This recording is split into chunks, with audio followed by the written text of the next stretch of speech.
So last week we looked at our two main clobber verses from the Old Testament that are often used against LGBTQ people. If you missed it, as I said, the handouts are over there, so feel free to take them. From last week, it does a good summary of kind of why the verses are misused. But to summarize, we discussed Genesis 19, which is the story of Sodom and Gomorrah. We talked about that really has nothing to do with homosexuality, but rather is just about hospitality for the most part. And Leviticus 18 and 20 were meant to kind of expose or show how you were supposed to be set apart from the nations around you. It was more about propagating a new, growing people rather than specific condemnation against a certain set of people. So today we're going to look at Romans 1 and two passages that are traditionally the most utilized clobber verses in 1 Corinthians 6:9 and 1 Timothy 1:10. And I'll try to keep it as brief as possible. Bear with me, because it's a lot of information. So first, taking a look at Romans, we need to look at the historical context. Now, we know from historical sources, other than the Bible, the socio-political climate of Rome was what it was like prior to when Paul wrote this letter. So it's important to know why he wrote it. So around 49 AD, it said that the Roman Emperor Claudius expelled the Jews from Rome because the Jews were, as it said, constantly rioting at the instigation of Christus, or Jesus Christ.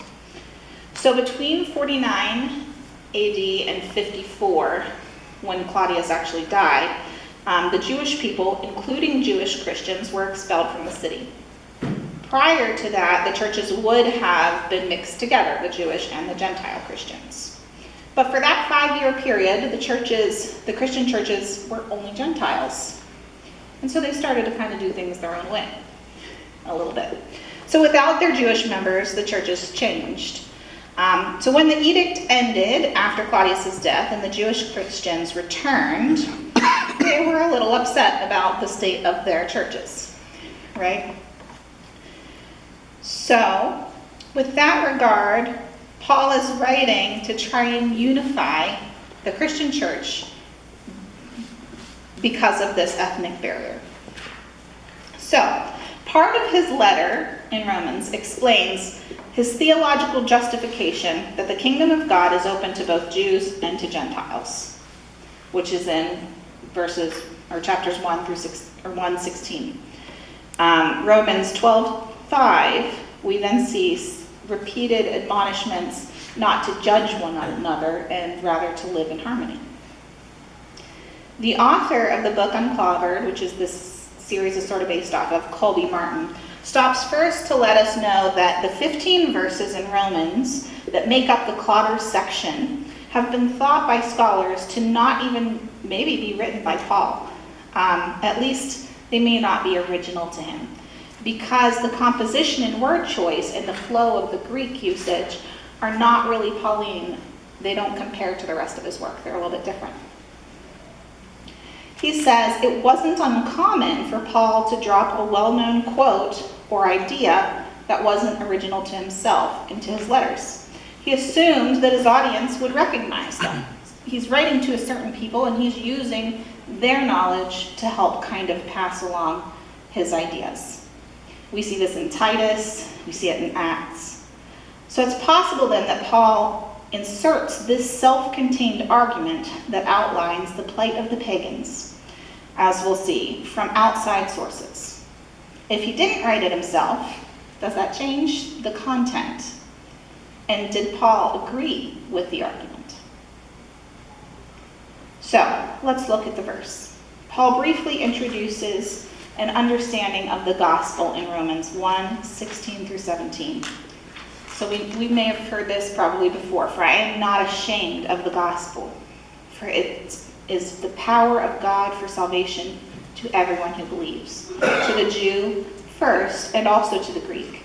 For in it the righteousness of God is revealed from faith for faith, as it is written, the righteousness shall live by faith.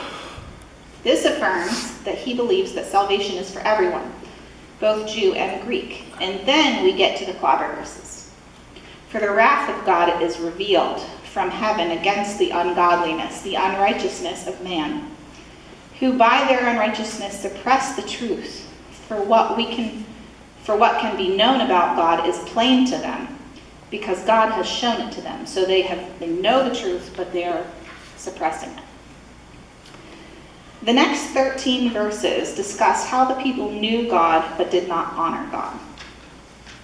They exchanged the glory of God for immoral images of mortal beings in turn, and God gave them the power over their sinful desires, like sexual impurity and degrading their bodies. At the time, Romans had many cults. Not cult in the way that we sometimes think of the word, but really just different groups who worship different Roman gods and minor deities. So the argument is more about idolatry here. Several of these cults were known to incorporate public sexual acts into their form of worship, thus exchanging the true God for a lie and worshiping the created rather than the creator. As a result of their turning from God, they did these shameful things. And when we get to verses 26 and 27, which is, for this reason God gave them up to dishonorable passions. For their women exchanged natural relations for those that were contrary to nature. And the men likewise gave up natural relations with women and were consumed with passion for one another, men committing shameless acts with men and receiving themselves the due penalty for their error. It's kind of harsh. It then goes on to talk about how giving up their knowledge of God leads them to the depraved minds, which then filled them with every kind of wickedness, evilness, and depravity. The verses seem to really clearly describe these as wicked people who received the wrath of God. Being at face value, you can see why some leaders have said things maybe like AIDS was God's punishment for being gay, or that certain tragedies in our world like earthquakes, tsunamis, mass shootings are justified because they're this God's wrath on people who are gay. It's shocking to many of our own sensibilities that the Bible says this. Is this the Bible that we really believe in? This is one of the reasons why I've had several youth come to me and ask, do we really have to believe everything that's in there? So, what do we think about that? Do we have to believe what's in there? Well, Colby explains that what we should do is instead take a deeper look at the scripture. So often, we like to pull verses out of context and use them for our own purposes. But really, these 15 verses are what we call a self-contained discourse, a fabricated argument. Paul uses this discourse as a rhetorical device to make a larger point. The point is not this. This is to make something else. So what is that point? Well, Colby compares this to when Jesus says in the Gospels the phrase, "You have heard it said, but I say to you." Very similar. So Paul is using and please forgive my pronunciation because Greek is not for me. Paul is using the epidictic discourse. This comes from Aristotle's treatise on the art of persuasion, called The Art of Rhetoric. Speakers use this particular mode of persuasion to either praise or blame an individual or group. And the goal is that the discourse was, if it was to blame, then the speaker would rally the whole audience around a shared form of hatred. We do this a lot with politics. Aristotle believed that this particular style of arguing was especially suited to the written word. So great. To the written word, for reading, rather than being said. So Paul was actually well-versed in rhetoric. Scholars have seen this influence in several of his letters. As it turns out, the self-contained discourse matches the tone, structure, and purpose of an epidictic discourse. In other words, these 15 verses were composed to persuade the readers to put a whole bunch of blame on the specific wicked, ungodly set of people that he's describing. So why does this matter? That makes it seem like, well, of course, he's blaming those people. They're wicked, right? Okay, instead of isolating the 2 verses in 26 and 27 that appear to condemn homosexuality, we need to step back and look at the context. Understanding that they're part of the larger section with the goal of creating an emotional response for the listeners.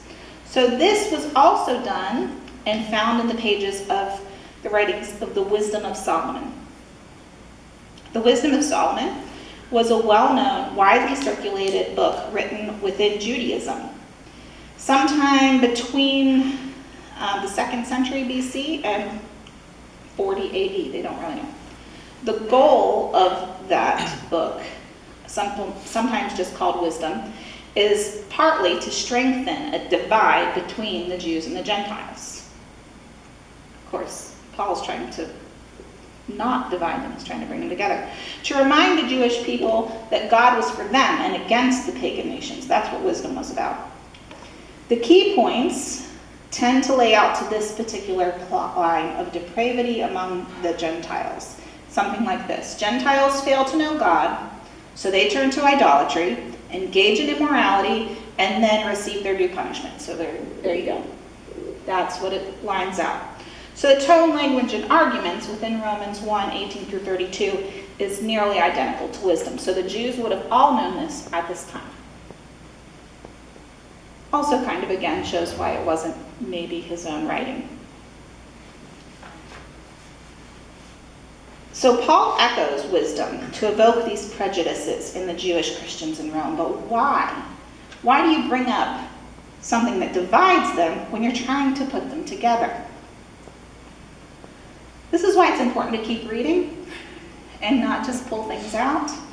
Because if you just read Romans 1, yeah, you're going to get a whole different meaning. But if you start to read Romans 2, then you get right to the point. So Romans chapter 2 starts, "Therefore, you have no excuse, O man, every one of you who judges. For passing judgment on one another, you condemn yourself, because you, the judge, practice the same things." That's immediately after all of this. So we have 15 verses aimed at the idolatrous pagans, loaded with multiple uses of the third person they. They do this, they do this. Then Paul flips it around onto the person who's reading and goes second person. Therefore you have no excuse. Every one of you who judges, you condemn yourself, because the practice of judgment is the same. Paul shows them that neither group is superior to the other. He exposes their prejudice and sets this trap. He launches into this big discourse that taps into their prejudice. All of these holy people who have this, edict from God, similar to kind of how Christians are today, that we're so great. But then he taps into that little prejudice, it exposes it, and says, "So, you were judging. That's just as bad." And he pivots from speaking about the Gentiles to speaking to the Jews, that they are no better. It's interesting how people focus on the ones that say other people are bad instead of identifying with what are you saying. Yeah, right. Yeah. So you mentioned that there's the verse where everything was said, and then right after that there was another verse that said if you judge it, then you're the same. You're doing the same thing as So if those the people that use that verse as an excuse to do bad things, I wonder if they accidentally didn't read it or they just ignored it. Because if it's right after, it's kind of obvious. It's a little both of them. It's like, Depends who you're talking about, Yeah. an individual, Yeah. but yeah, both. I was like I'm reading the Bible. I see that verse, like, whoa, this is pretty evil, and then I see the sentence right after that. It's like, oh, wait a minute, this makes a little bit more sense Yeah. now. Here's a good way of thinking about it. When you're in class and your teacher gives you a book, here's an assignment, here's a book to read. Does she say read one line of one chapter and you're good? No. No, she's like, no, read the whole thing I gave you so you understand everything they're talking about. Right. How many people do not do that with the Bible? It's like, oh, I'm going to read Romans. I'm going to read the first few sentences and leave the rest. What good is it? Yeah. Needs to be the whole message. So, But you later on to that, these were not books, they were scrolls. right. You gotta get past the first roll. Right. Exactly. Yeah. Yeah. It Yeah. wasn't easy to flip to page 9. Now, you know, the problem for us, as in the book, the author kind of describes, because he's talking a lot about how his transformation from going from a conservative Christian to a liberal Christian. And when this happened and he was thrown out of his church, a lot of the members were like, well, didn't you read the Bible? Like, sure, this is very clear. And they would just send him the scriptures and he's like, yeah, I've read the Bible. Did you? He's like, the problem is that it's very easy for us to say, hey, Siri, what does the Bible say on homosexuality? And this is one of the top verses that comes up. It doesn't tell you the rest because that's not what it's about. But we're really good at Googling and getting some pretty messed up information. Have you done that Yeah. with Siri? I don't use Siri, but you can look up what the top things are. This one from Romans, of all these clobber verses, this is the one that, I can't think of his name, he's dead now, but he was the former president of Fuller Seminary. Jack Rogers. No, it's not Jack. Oh, not Jack? The president, he goes, this is the one verse that he just couldn't get beyond. But others, like Jack Rogers and others,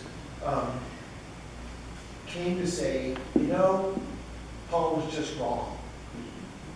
He couldn't do that. But all the others that you've mentioned so far, and probably will mention, he could see the point, but Romans, are we in the first chapter or the second? We started in the first, we're getting into the second. Okay, yeah. He said, that's the verse that, Yeah, that's the verse so that- Jim, to catch you up, what we've talked about is that this clobber passage mimics the Wisdom of Solomon passages, Okay.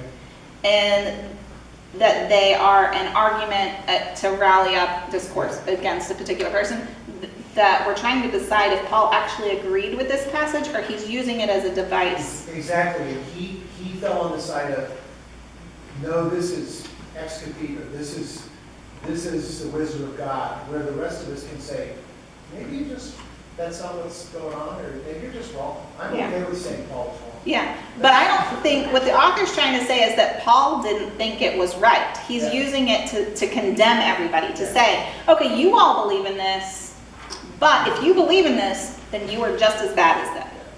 I just wish he was a little more clear. Yeah, Probably was in the ancient Greek. right. Yeah.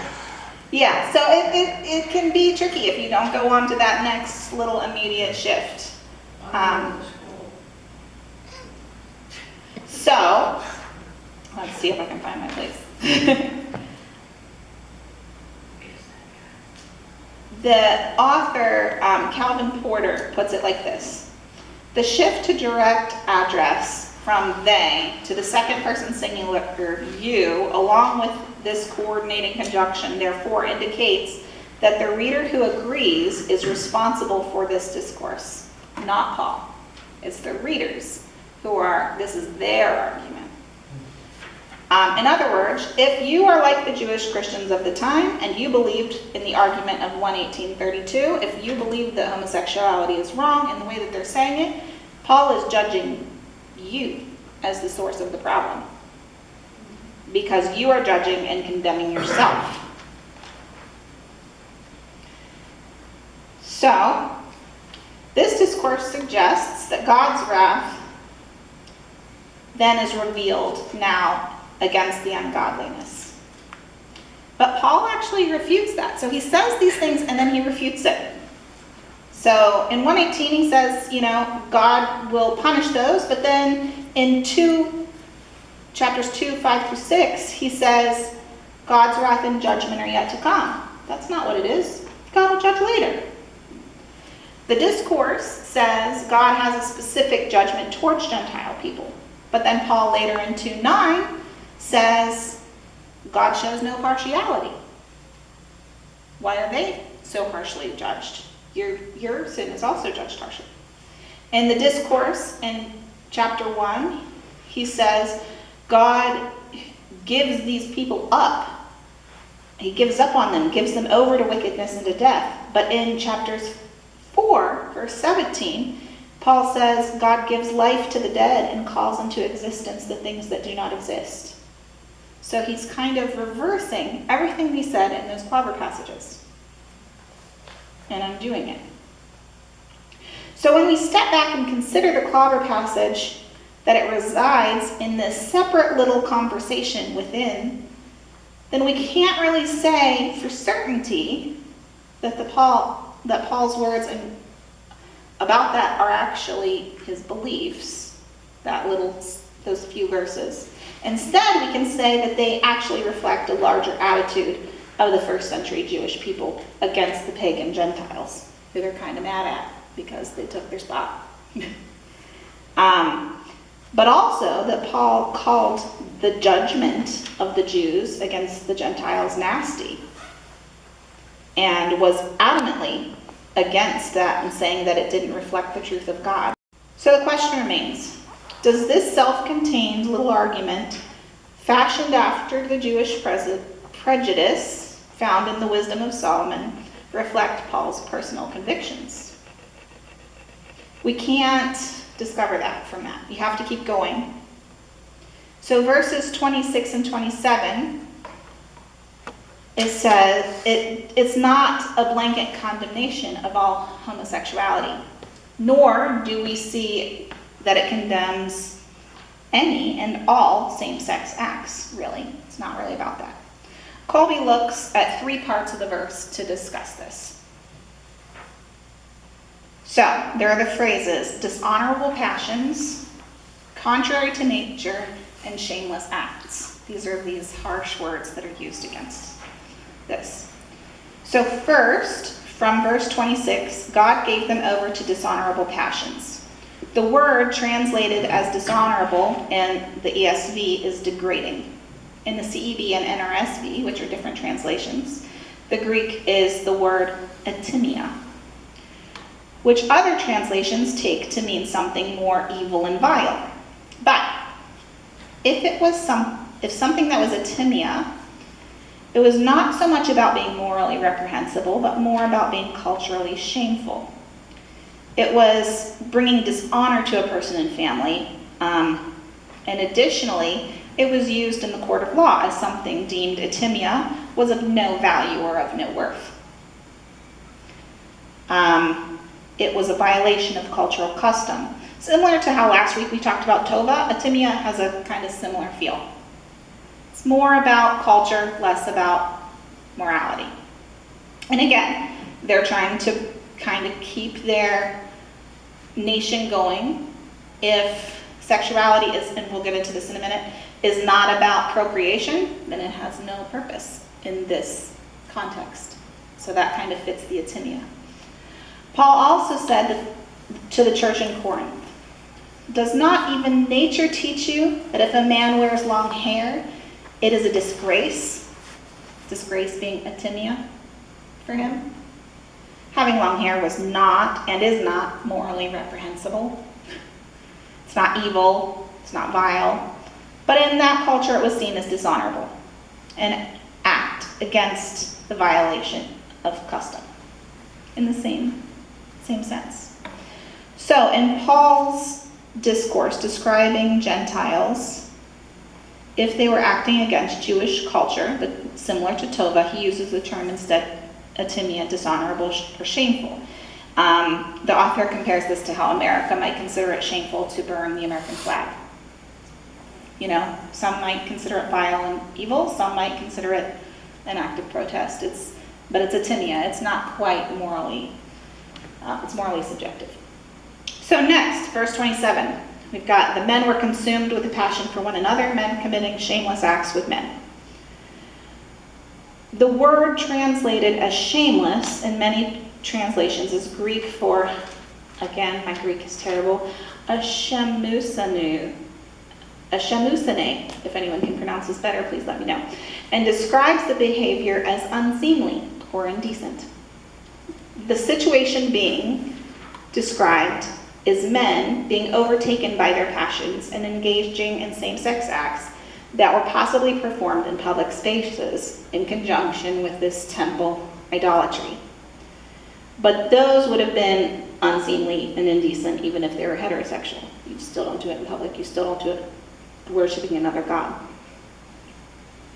Colby doesn't go so far as to say that Paul never wrote harsh words or of judgment against sexual behavior by two people of the same sex, but instead argues that this verse is more nuanced and about specific practices rather than a broad judgment, and we'll get into that in a minute. The shameless acts mentioned here in Romans 1:27 are exploitive acts, which we'll go over more in 1 Corinthians here in a minute, meaning they're outside the bounds of decent sexual practices. When together with dishonorable acts from the verse in 26, what emerges is a heavily prejudiced Jewish picture of the Gentiles who have rejected God. They've turned towards their natural idolatry that is cultural and given over to distorted sexual practices that offend and are contrary to Jewish purity laws and cleanliness customs. Shameful and indecent. Okay? Pretty harsh, but specific. You would be hard-pressed to argue, though, that this self-contained discourse in Romans 1:18 through 32 speaks generally about sexuality as an orientation, or same-sex acts engaged with mutuality in love, or within a marriage-type relationship. It's not about that. There were other words used for that. The third phrase is the idea of a woman exchanging natural relations for those that are contrary to nature, unnatural. The Greek phrase in question is parathusis. This one's easier to pronounce, meaning against nature. And traditional interpretation argues a result of abounding God and turning toward idolatry. The Gentiles in questions were exchanging these natural sexual relations with those that are against nature's. In the time, anything other than sex that could result in procreation was against nature. Anything. This includes activities between a man and a woman.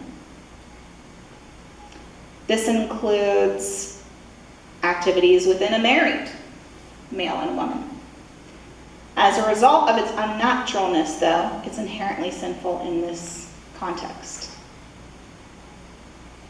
The root of the phrases, kata and para, meaning with and against, phusis, nature, go back to Plato and is picked up about 300 years later by Philo, a Jewish philosopher, and then lands in the lap of this discourse in Romans.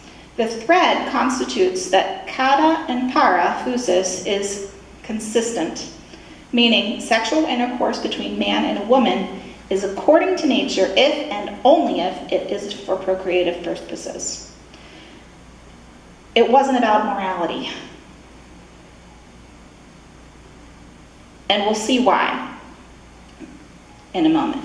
Augustine even writes, having sex with a prostitute, while not praiseworthy, is still according to nature. Wasn't against nature.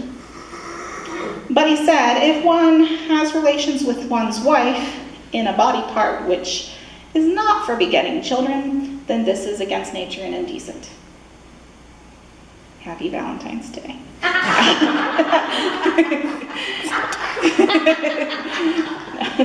This is the only verse where it mentions women also, or could incorporate lesbianism. There's not really other mentions of this, but is most likely intended to be between the acts of men and women. When they're talking about women, it's still mostly with their husbands or with men and women in these verses. Some this is where you get the term sodomy, where that comes in.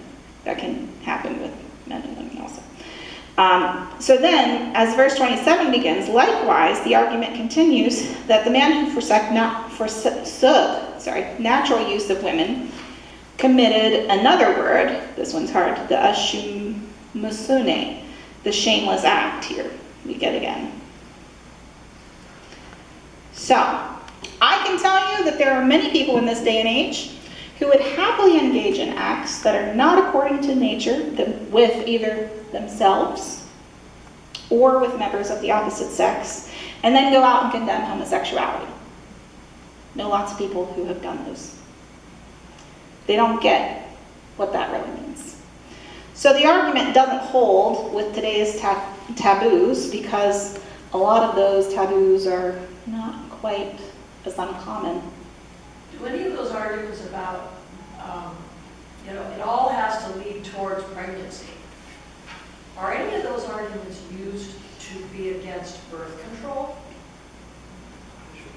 Should be. It's been against masturbation, Yeah. but not birth control but maybe, I don't know. I don't know, Yeah,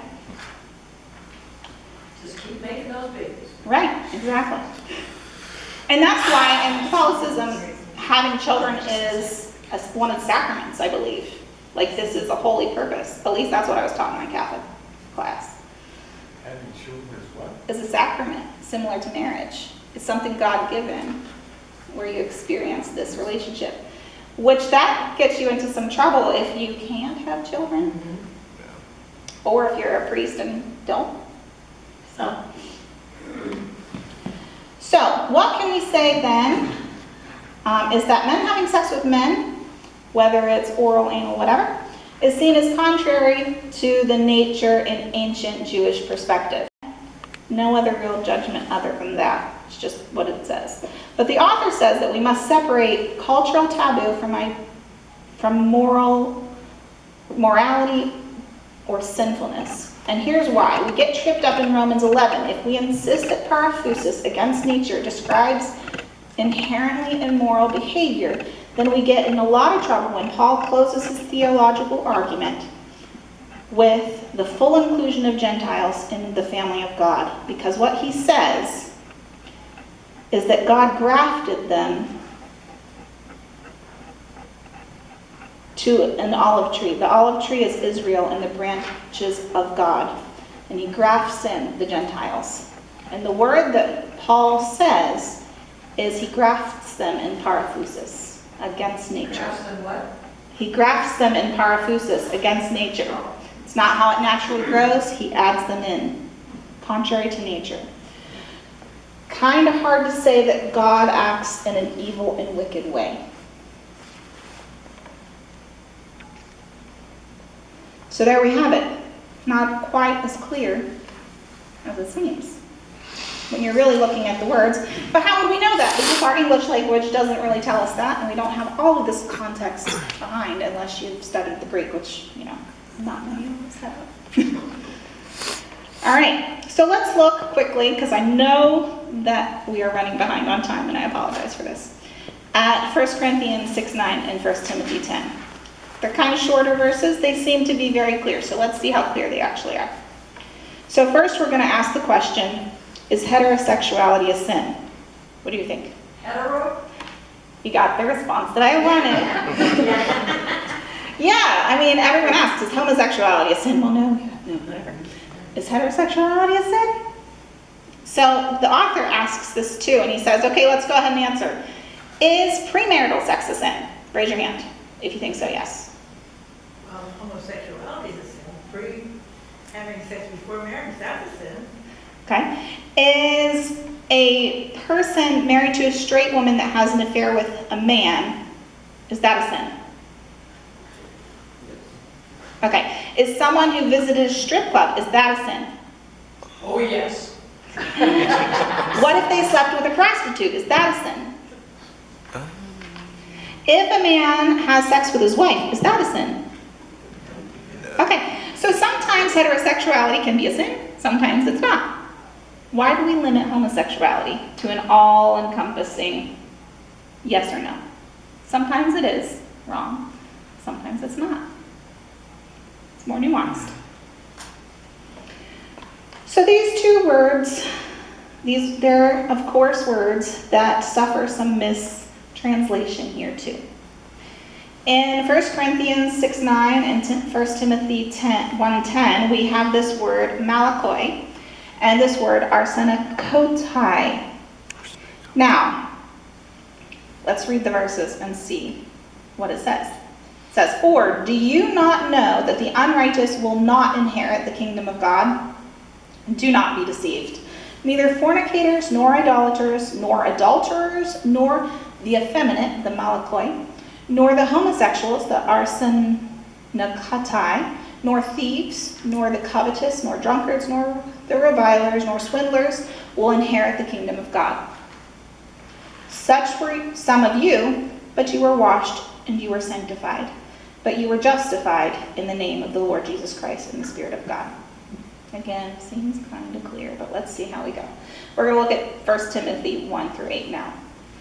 "But we know that the law is good if one uses it lawfully, realizing the fact that law is not made for a righteous person, but for those who are lawless and rebellious, for the ungodly and sinners, for the unholy, the profane, those who kill their fathers and mothers, for murderers and immoral men, and the homosexuals, the arsenokotai, kidnappers, liars, perjurers, and whatever else is contrary to sound teaching." Kind of bundles those up into some bad things too. Again, these ones tend to be the most used because they're real easy to pull up. Translators, though, don't have a consensus about what the word should be translated to. Malakoi, in the KJV, the King James, is effeminate. If you're reading the NIV, it means male prostitutes. In the ESV, they combine both words to mean men who practice homosexuality in general. Now, the arsenokotai in KJV is abusers of themselves with mankind. In the NIV, it's practicing homosexuals.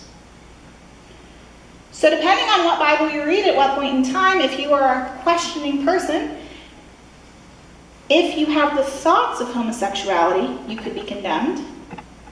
But if you read another Bible, if you are slightly effeminate and you grow up that way, but you're not practicing, and maybe even you get married to a woman, then you're redeemed and you're fine. You're not really actually sinning, because one is about identity and one is about the acts, depending on which translation of the Bible that you read. Now the problem is what homosexuality means in our language is a lot different than what it meant. That's not the word they used then. We take it a lot more as an identity that you're born with. So it's really hard to kind of look at those and put that in the same context. When we think about Paul's two Greek words, they don't align with today's understanding. So the two words have been understood for hundreds of years to mean a type of sexual perversion between men. It was the action, not the identity. A lot of people, that's why they tried to pray the gay away and stuff. It's okay if you don't practice it. You're fine.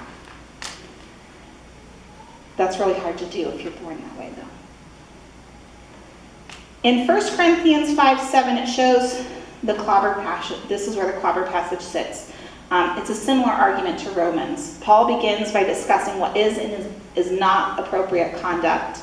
He talks in chapter 5 about a man who slept with his stepmother, but then he moves on to talk about his disgust with the church for suing one another or seeking legal action for their economic affairs. And then he wraps it up about how they should conduct themselves in verses 9 and 10. Now that's kind of weird that it would go back and forth in our mind, but not so weird when you start to look at the context. Why would he go from talking about sex and murder and stuff and then go to economic stuff and then go back to sex? It's real weird in our culture. Doesn't seem to go. So, this is where the word malakoi shows up in chapter 6. Do you know that the unrighteous will not inherit the kingdom? Do not be deceived, neither the fornicators, idolaters, adulterers, malakoi, or arsenokoi, The word malakoi is used in 3 ways. In its most basic form, it means soft. In 2 places in the New Testament, that word has been used to describe fabric. What? Fabric. Soft fabric. Okay. So it's calling someone soft. Second, beyond the literal usage, malakoi is used in a moral context, meaning spineless, lazy, lacking self-control. They've got a soft disposition. Not exactly the same thing that we think of as gay, but whatever. The third malakoi is used more pejorative to describe a womanly man, clearly to disgrace them in a male-dominated patriarchal society. It's beyond being weak-willed, it moves into being woman-like. In a sexual context, which if we take that, and it has been sometimes within Paul's vices, it can be the one who takes the submissive role, is the passive partner, which is considered feminine. This is why in some times homosexuality was only bad if you were the one who it was given to, not the one who did it. Assuming if you were the feminine position then. But a feminine version of that could also mean prostitution, which was typically a feminine trade. Pertinent to this discussion, in Paul's time, it was not uncommon for married heterosexual men to have an erotic relationship with young boys on the side. It wasn't about their identities, it was about excess, status, and keeping this culture, upper class kind of Roman culture alive. Paul was against it, so were some other philosophers. It was called pederastic. That's where we get pedophilia. Oh, yeah. Sometimes it's suggested that Paul's condemning pederasty here, pedophilia, when he combines the words malakoi and arsenetikoi. But if that were true, he would have used those words. He liked to use the words that were available to him, and there was pederastai, which is the compound word describing the love, erotic love of children, especially boys. Some people think that this verse is about pedophilia. It's probably not. It might be, though, about that one specific type of relationship. Colby suggests the reason why it might be about that is because it's a same-sex exploitive transactional form of sex. So he's finding that it's more about condemning types of sex that is soliciting, or where you're treating your body as a commodity, or you're treating others' bodies as a commodity to be used rather than to be honored and respected. Now the term arsenekatoi, which is often translated as homosexuals, men who practice homosexuality, the translation's not really known. A lot of people haven't found it in the Greek before Paul used it. It's a compound word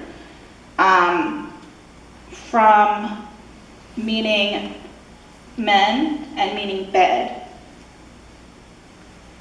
And, you know, that probably could mean homosexuality, but we don't really have that beforehand.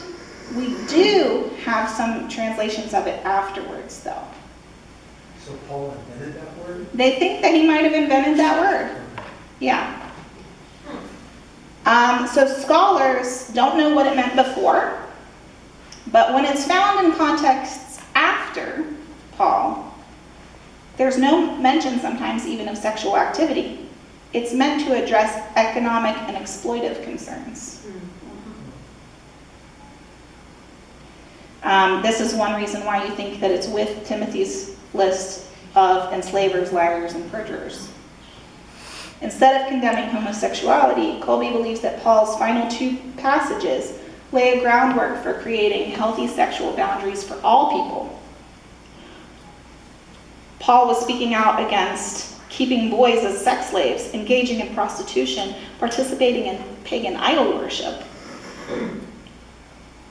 But that doesn't mean that we can't, anyone, bisexual, gay, straight, transgender, queer, whatever, have a wholehearted relationship rooted in God's love for one another, including healthy sexual practices. So, finally, we can kind of say that maybe those verses aren't quite as clear as what we thought. Now, again, I know we're really late and I'm going to try and do this quick. There's one more verse that I wanted to go over. It's not a clobber verse, but interestingly enough, and I was telling Sean this the other night, when I finished the book, I was like, there's this verse that I wanted to use, and Colby finished his book with it too. I totally wasn't expecting it because it's not a clobber verse. We'll get to there. The verse probably isn't as well known to everybody. It wasn't to me. It's one of those ones that you pass over because it doesn't seem to relate. And it's one of those verses that's really hard to describe when you're teaching it to children because it speaks of eunuchs. I will never forget the first time that I taught, Esther in youth group, and poor 6th grade boy asked me what a eunuch was, and I had to describe that. Lots of blushing from everyone. So most often, a eunuch in the ancient world is a castrated male. Not fun to think about.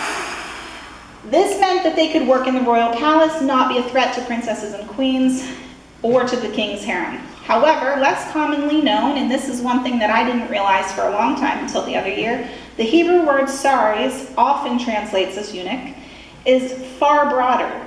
It was a generic word that referred to those who could not produce offspring or who would not and were unwilling to procreate. In other words, there were eunuchs who were either A, castrated, B, just not aroused by women at all, or chose celibacy. And some of these chose physical castration for both of those purposes as well. In the ancient world, slave traders allowed buyers to return their purchase if flawed, and one of those return policies included two types of eunuchs: the natural eunuch, one who was castrated and missing certain pieces, unable to perform, and the man-made, or the ones who were born that way biologically or psychologically, that impeded their procreation. Pliny the Elder, the 1st century Roman historian, referred to eunuchs as a third gender, or even sometimes half male. So we like to think that these issues are new. They are not. They were well aware of them at the time, and they had words to use it. In fact, ancient Judaism, some rabbis acknowledged this, and some writings saying that some men by birth have a nature to turn away from women, and those who are subjected to this natural constitution do well not to marry a woman in this context.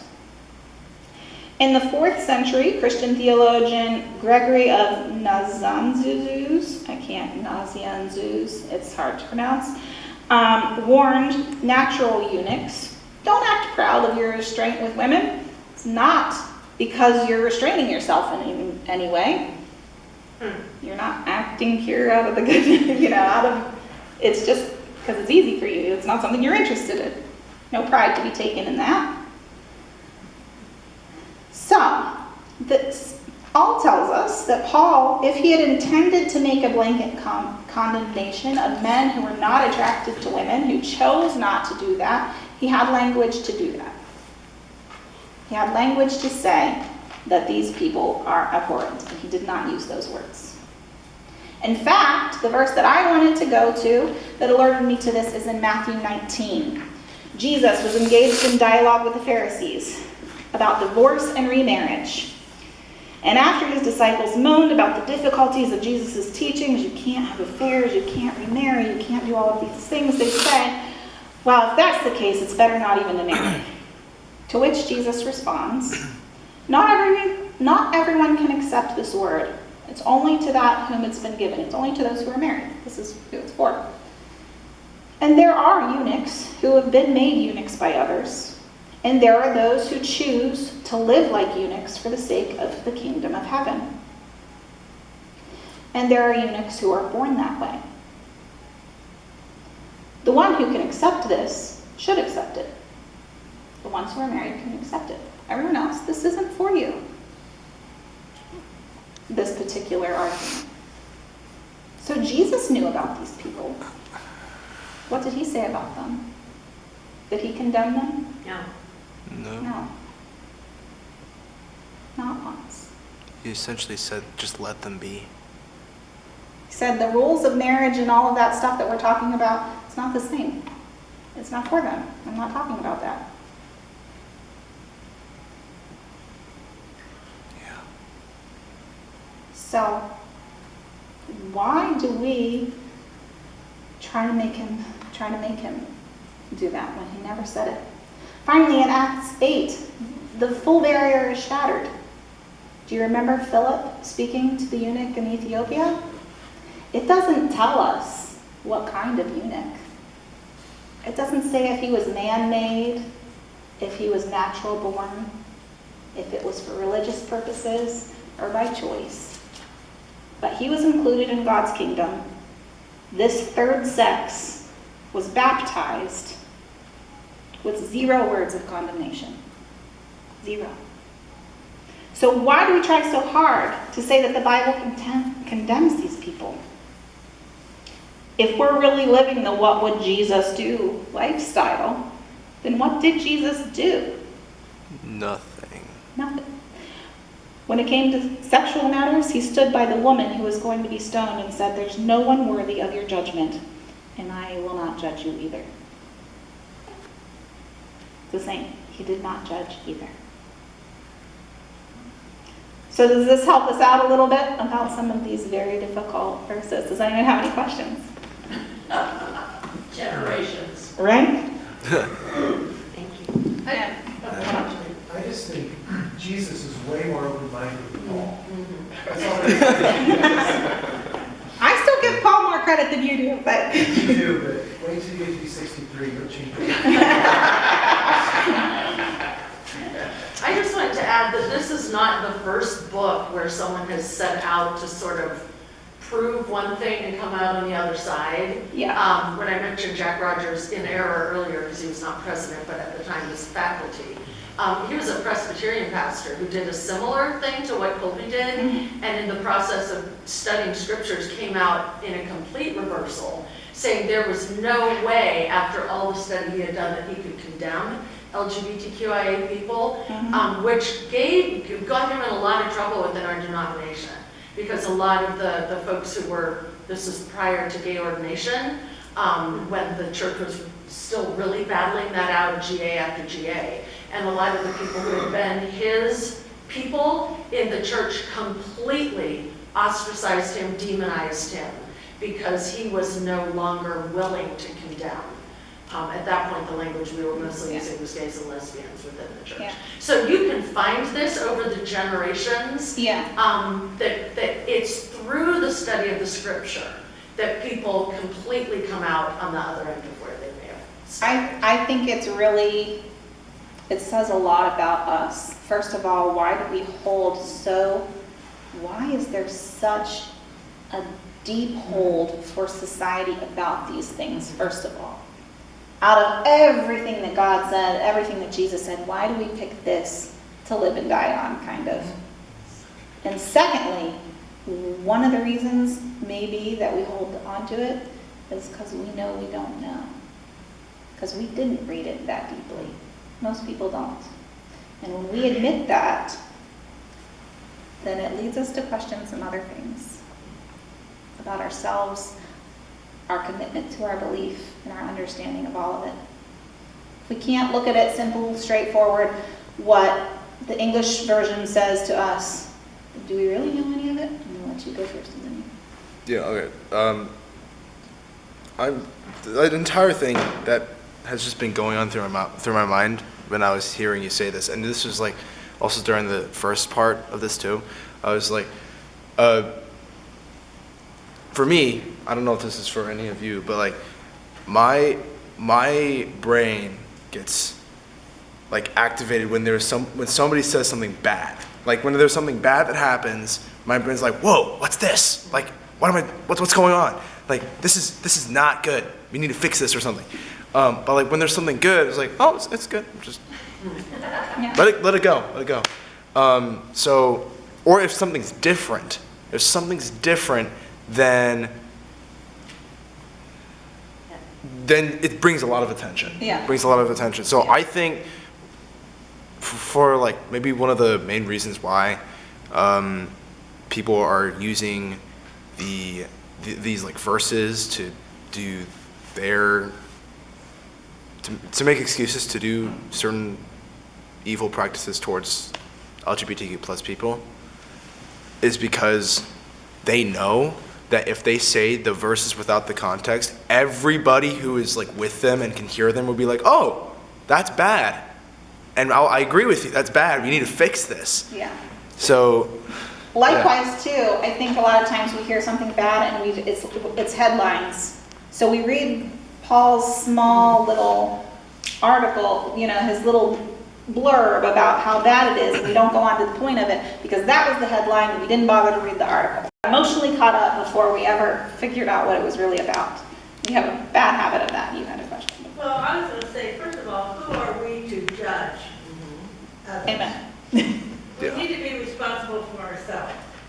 exactly. And that's enough words. Blink in your own eye and whatnot. Yes. I grew up on a farm, Yeah. so there was a lot of sex going on. Really. The cows, the pigs, the chickens, the whatever. It was there. I mean, how are you going to have more cows? How are you going to have more? So I grew up with it. Yeah.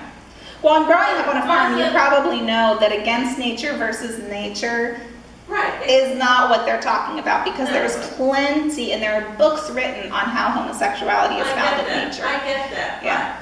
But it's there, out there. Yeah. Have you, sorry, it's okay. I was just going to say that, I guess because it's Black History Month and I'm reading a book about the Presbyterian, historical perspective on the Presbyterian Church, during how much the church supported slavery and how the numbers of Presbyterians grew and grew and grew because they were supporting what the slave owners wanted to believe. Right. That's one of the reasons we have the northern versions of Presbyterianism in the southern churches. There was a lot of divide on that, and they did very similar things. It's like textbook. Whenever you have something against people, you line up these verses and you totally just use the crap out of them the wrong way.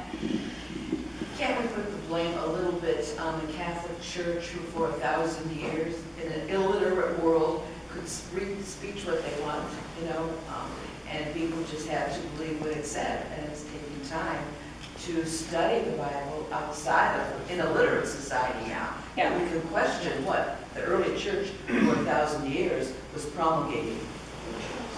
Yeah, I think that's true. I think definitely when you can't read it and you have people just telling you what to say, you get your own beliefs. Conversely, devil's advocate here, once we start translating it and so that we can all understand, we've all simplified it to a point where it doesn't mean what it means. That's the catch-22. So it is both. And what about when the masses were in Latin? They didn't know what the hell they were, Right. But like people have abused it. Like Protestant Reformation comes around, like, okay, we're going to translate it and we're going to focus on the parts we want. And then denomination, all these splits and everything. Civil wars in England focus on that. So it's like, to a degree, you can see where the Catholic Church focused on the people, the masses, largely back then uneducated. They're like, can't be trusted with understanding the word in its proper context. Yeah, Now that got that's abused. true, but to a point, it's Yeah, not. but now obviously they got abused because you got human beings up there being priests and they're screwing up or using things for their own power because that's human nature. But to a same degree, look what's happened since when we've been entrusted with the word. Now look what we've done with it. Yeah. It's like, it's the problem with human nature. We got a dichotomy that we keep screwing up. And I would think if God wrote it like some fundamentalists believe, he could have been really much more clear. Yeah. Right, and why just 5 verses? You know, like all of the other verses say the exact opposite. Love everybody, don't judge other people, blah, blah, blah, blah, blah. But we stick on these 5? That's It's That makes making no God work sense. for Yes. the person, not the other way it's around. also negative, so it grabs the attention. Yeah. Yep. It's an attention grabber. Yep, It's How so Paul different from the rest of the Bible that it's like, Yeah. whoa, this is different. yeah. All right, well, we have definitely run past our time, and I apologize for that, but I only had 2 weeks and there was a lot to cover.